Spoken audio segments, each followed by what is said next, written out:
टशीदेले नमस्कार।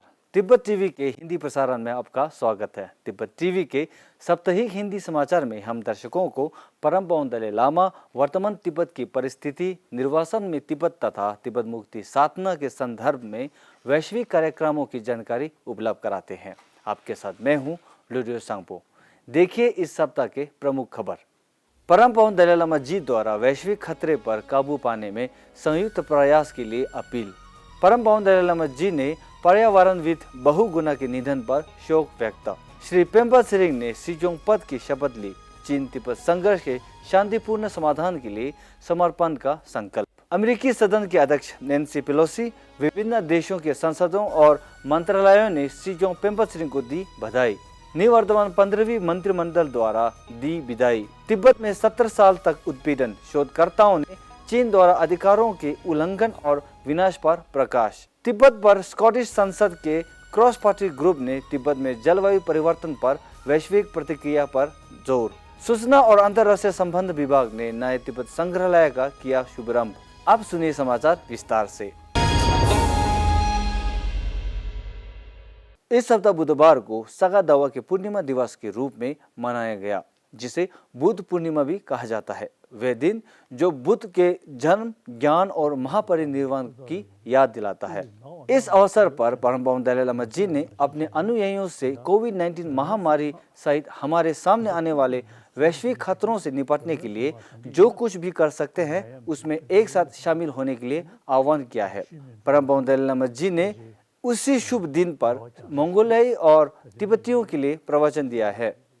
If you do good, if you create good karma, then you will have a good fruit of that as happiness, in the form of happiness. And if you are not able to do anything good, and you pass your life like that, then the Buddha cannot save you. परम पावन दलाई लामा जी ने यह जानकर दुख व्यक्त किया है कि उनके अच्छे मित्र श्री सुंदरलाल बहुगुणा के पिछले सप्ताह शुक्रवार को 94 वर्ष की आयु में निधन हो गया था। अहिंसा को पर्यावरण की रक्षा के लिए अपने अथक अभियानों को मूल बनाया, उसकी प्रशंसा की है। श्री पेम्बा त्सरिंग ने गुरुवार सुबह केंद्रीय तिब्बती प्रशासन के 16वें कक्षा के सिजों के रूप में शपथ ली। परम पावन दलाई लामा जी ने इस कार्यक्रम को वर्चुअली संबोधित किया और नए सिजोंग पेम्बा त्सरिंग को बधाई दी, जबकि पिछले 10 वर्षों से उनके 2 कार्यकालों के दौरान निवर्तमान सिजोंग लोब्सांग सेंगे की उत्कृष्ट सेवा की सराहना भी किया है।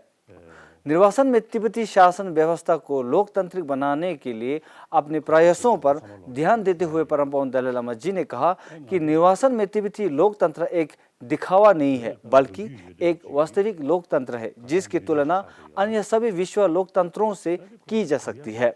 शपथ ग्रहण समारोह के बाद सिजोंग पेम्बा त्सरिंग ने अपने उद्घाटन भाषण दिया। सिजोंग ने तिब्बत द्वारा सामना की जा रही गंभीर चुनौतियों से राहत पाने और तिब्बत के मुद्दे को हल करने के लिए चीनी सरकार के साथ पारस्परिक रूप से लाभकारी बातचीत और अहिंसक समाधान खोजने के लिए अपनी प्रतिबद्धता के बारे में बात की है। I reiterate my commitment to direct all my energies in carrying out the responsibility of finding a lasting solution for the Sino-Tibet conflict and looking after the welfare of the Tibetan people. The Chinese government has, on the 21st of this month, issued a white paper titled Tibet since 1951, Liberation, Development and Prosperity. All I can say today is that we are open to sending people to verify the claims made in the white paper. On the 23rd of this month, a severe earthquake shook Golok region in Tibet. We express our solidarity with all the Tibetans who have been injured or lost their property due to the natural disaster. Number 4, one of the first tasks of the administration would be to look into what more can be done to contain the spread of COVID-19 within the Tibetan communities in India and Nepal. We will review the structure of the COVID task force both at the central and local level and take all possible remedial measures. I will be issuing a statement on remedial measures and guidelines by the administration.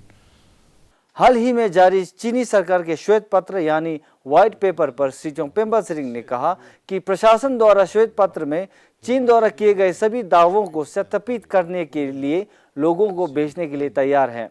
She Jong ने उन सभी तिब्बतियों के प्रति एकजुटता व्यक्त की जो पिछले सप्ताह रविवार को तिब्बत के गोलोक क्षेत्र में आए भीषण भूकंप के कारण घायल हुए हैं या अपनी संपत्ति खो चुके हैं।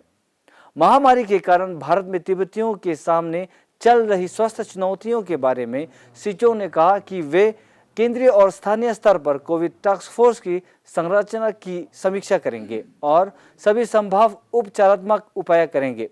प्रशासन द्वारा उपचारात्मक उपायों और दिशा निर्देशों पर एक बयान जल्द ही जारी होने की उम्मीद है। श्री पेंबा त्सरिंग सीधे तौर पर चुने गए 5वीं शी जोंग है जिन्हें पहले कलुटिबा के नाम से जाना जाता था। वे 2011 में परम पावन दलाई लामा जी द्वारा राजनीतिक अधिकार के पूर्ण हस्तांतरण के बाद से चुने जाने वाले तीसरे शी जोंग के रूप में नियुक्त हुए हैं। हिमाचल प्रदेश की राज्य सरकार द्वारा एकत्रित होने पर प्रतिबंध के कारण शपथ ग्रहण समारोह तिब्बत टीवी के फेसबुक पेज पर सीधा प्रसारण किया गया था, जिसे दुनिया भर से 20,000 से अधिक लोगों ने देखा है। जब से शी जोंगपेंबा त्सरिंग को केंद्रीय तिब्बती प्रशासन के प्रमुख चुने गए हैं, उन्हें दुनिया भर के नेताओं से बधाई संदेश मिल रहे हैं। तिब्बती लोगों के बारे में अमेरिकी सदन के अध्यक्ष माननीय नैन्सी पेलोसी ने कहा कि अब पहले से कहीं अधिक इस महत्वपूर्ण परंपरा को आगे बढ़ाने और शांति को आगे बढ़ाने के लिए शी जोंग के रूप में आपकी दृढ़ आवाज और अथक नेतृत्व की आवश्यकता है। कनाडा, ब्रिटेन, बाल्टिक राज्यों, यूरोपीय संघ, चिली, फ्रांस, बेल्जियम, स्लोवाकिया और चेक गणराज्य सहित दुनिया भर के सांसदों और तिब्बत समर्थकों ने शी जोंगपेंबा त्सरिंग को बधाई और अपनी हार्दिक शुभकामनाएं दी और तिब्बत के मुद्दे पर नए सिरे से समर्थन व्यक्त की है। परम पावन दलाई लामा जी ने आज प्रातः तिब्बती प्रशासन के निवर्तमान अध्यक्ष डॉक्टर सेंगे और 15वें मंत्रिमंडल के सदस्यों को एक आभासी श्रोता प्रदान की और अपना कार्यकाल पूरा होने पर बधाई दी है। निवर्तमान शी जोंग डॉक्टर सेंगे ने उनकी 10 वर्षों की सेवा के लिए आभार व्यक्त करने के लिए विभिन्न देशों के कई लोगों और संगठनों द्वारा आयोजित सभी विधायी कार्यक्रमों की सराहना की है। अपने विधायी संबोधन में निवर्तमान शी जोंग ने सभी तिब्बतियों को उनके समर्थन के लिए और उन्हें अपने दिवंगत पिता के अंतिम शब्दों को पूरा करने का अवसर देने के लिए धन्यवाद दी है। My role as the Sze Chong ends today, but my resolve to fight for the Tibetan cause will continue and will remain strong forever. I was born a freedom fighter and I'll die a freedom fighter. Tibet bureau Geneva ने पिछले सप्ताह शुक्रवार को 17 सूत्रीय समझौते और तिब्बत में 70 वर्षों से उत्पीड़न पर पैनल चर्चाओं की श्रृंखला के साथ 3 दिवसीय आभासी कार्यक्रम का आयोजन किया है, जहां उल्लेखनीय वक्ता और शोधकर्ता थे। चीन के मानव अधिकारों के व्यवस्थित उल्लंघन और तिब्बत में संस्कृति और प्राकृतिक पर्यावरण के विनाश और चीन की गैर अनुपालन की राजनीति पर प्रकाश डाला है। जर्मन संसद के मानव अधिकार और मानवीय सहायता समिति ने 70 साल पहले चीन के जनवती गणराज्य की सरकार और तत्कालीन तिब्बती सरकार के प्रतिनिधियों के बीच 17 सूत्रीय समझौते पर हस्ताक्षर करने पर घोषणा जारी की, जिसमें हिंसक दमन और पिछले 70 वर्षों से चीन द्वारा तिब्बत में व्यवस्थित मानव अधिकारों का उल्लंघन पर प्रकाश डाला गया है। पिछले सप्ताह शनिवार को स्कॉटिश पार्लियामेंट के तिब्बत पर क्रॉस पार्टी ग्रुप ने तीसरे ध्रुव पर जलवायु परिवर्तन पर 2 पृष्ठ का एक बयान जारी की है, जिसमें Scottish centre for Himalayan research Aberdeen विश्वविद्यालय द्वारा क्रॉस पार्टी ग्रुप के लिए हाल के वैज्ञानिक निष्कर्षों का सारांश और विश्लेषण किया गया है। तिब्बत पर क्रॉस पार्टी ग्रुप भी यूके सरकार के तीसरे ध्रुव में जलवायु परिवर्तन के मुद्दे को COP26 के संदर्भ में संबोधित सुनिश्चित करने का आह्वान किया है।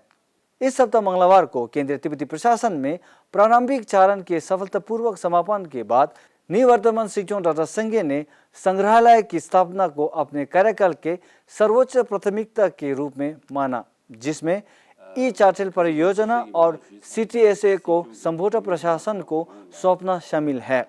आज के लिए साप्ताहिक समाचार बस इतना ही। अगले हफ्ते फिर मिलेंगे। नमस्कार।